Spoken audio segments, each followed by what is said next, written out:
Hello everyone, Pulse here for yet another episode of Forging Fantasy, EverQuest Next. Now in this episode we're going to dissect the very first dev diary released from SOE that is about EverQuest Next and EverQuest Landmark, and this first episode they're calling Break It, Take It, Make It, which is them really discussing the way that the players will go out and gather resources and then use them in EverQuest Next Landmark. Now during the video, Terry Michaels and Jerry Butler really reveal some nice things that we should talk about, so we're going to go into a breakdown on those things discussed, and then at the end of the video we're going to get into a little discussion about the most recent roundtable question that they've asked of us players, and it's a pretty good one, I have to say.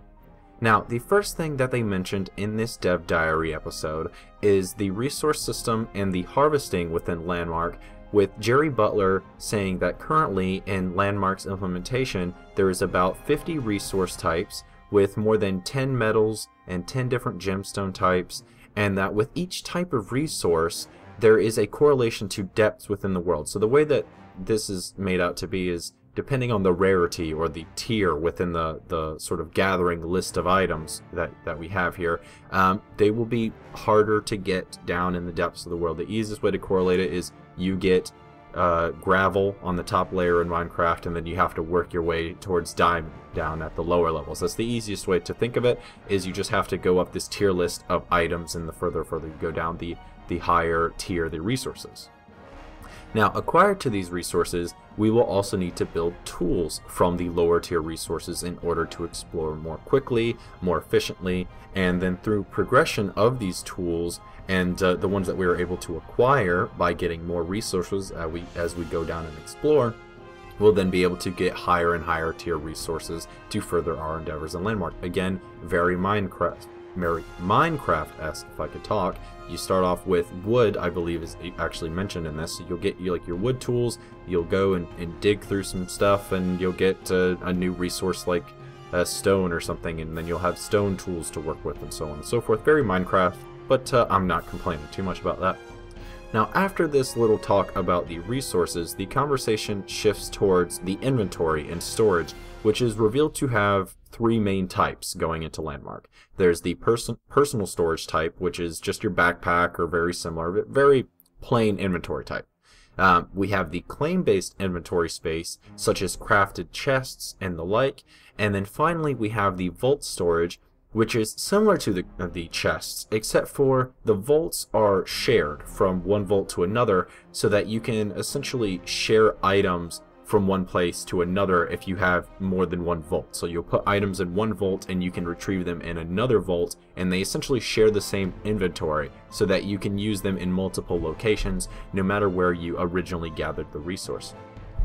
Now, the part I'm really glad to hear about is that there's cooperative play. Now, this seems like a no-brainer, right? You're probably saying, well, Pulse, obviously there's going to be co-op building and stuff.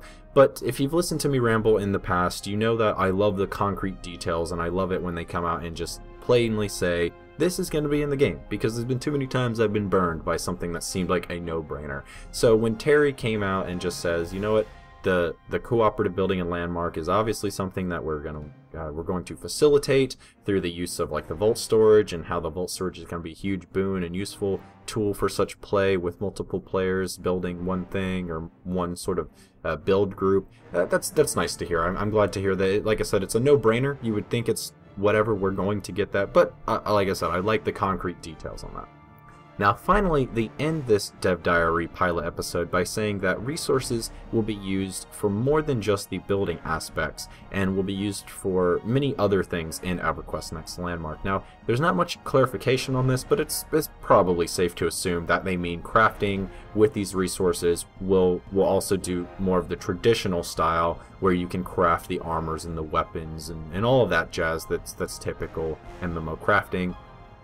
Now, I'd imagine that their mention of recipes as well is going to play into this a good bit, because it's hard for me to imagine that they're going to have a recipe system for the basic resources, so I would expect the recipes to more play towards this more traditional crafting, as it were.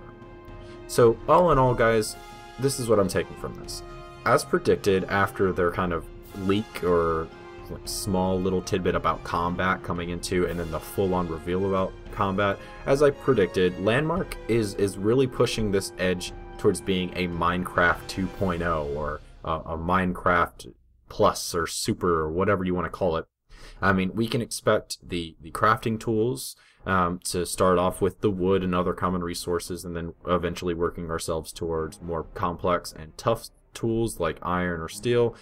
We can expect the crafting of chests and proper inventory management, which is a thing in Minecraft as well. But best of all, the thing that they've taken from Minecraft, the best thing that Minecraft does, in my opinion, is the co-op build experience, and Minecraft currently does that better than anything else on the market. So I'm glad to see that they've come out and said we are going to facilitate this style of play that you guys love when it comes to building things and building things in groups and all of that good stuff.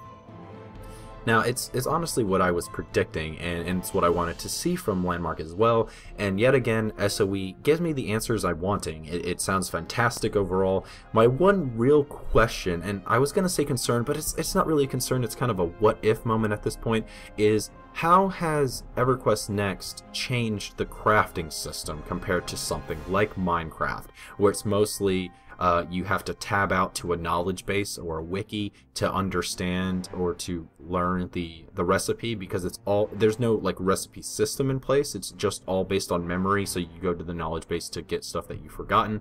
And I want to see how they've changed it to more of a AAA game style crafting system, a more typical fantasy crafting system, instead of using like the 3x3 square. That's in a mass majority of the crafting sort of recipes in Minecraft.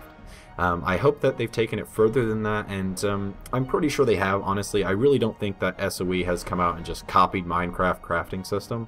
I really don't think that's the case, but I'm really intrigued to see what they have come up with for Landmark. Overall, I'm pretty pleased with it, but I am still curious what they're doing with the crafting and stuff like that. But Landmark is really proving to be an exciting thing to follow for me. I'm really, really excited to see what's coming with this game and what we're going to get, and every time we learn some more, I get more and more pumped, so I'm really happy to be following Landmark. Now this brings us to the roundtable question for the episode, which is a pretty good one, as I mentioned at the start. The question that they put out for us is, there are many ways death can work in MMOs. What's your preference for EverQuest Next? Now I'll go through the options here. We have the first one is permadeath all the way. One death only. If you die, you start anew. That's got about an 8% vote rate at this point.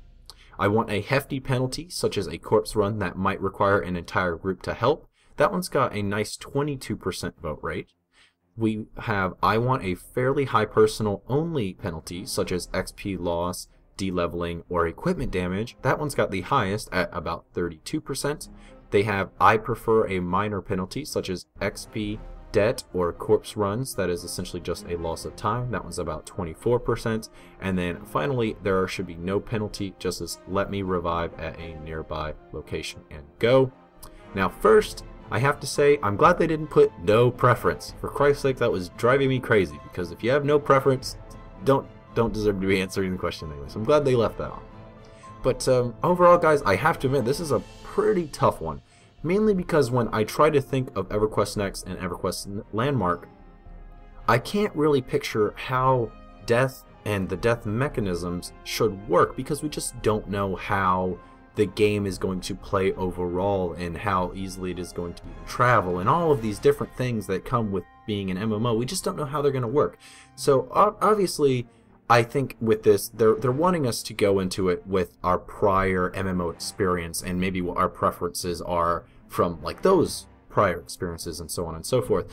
I have to say that the permadeath and the group requirement thing, it's not going to work, guys. I'm sorry. This is just, we have gone past this thing, and again, if we assume that EverQuest Next, the MMO, is following the more traditional design philosophy, now we're going to leave Landmark out of this for the moment, so if we just assume EverQuest Next, the MMO that's going to come prior to Landmark's release, is more of the traditional MMO, I'm thinking this question is aimed towards that. I think that these people who are voting the permadeath and the group requirement thing are just playing up to the nostalgia factor way too hard, and this is something that happens a lot when it comes to like the MMO crowd. I get what you're wanting, honestly. I honestly do. You want that challenge.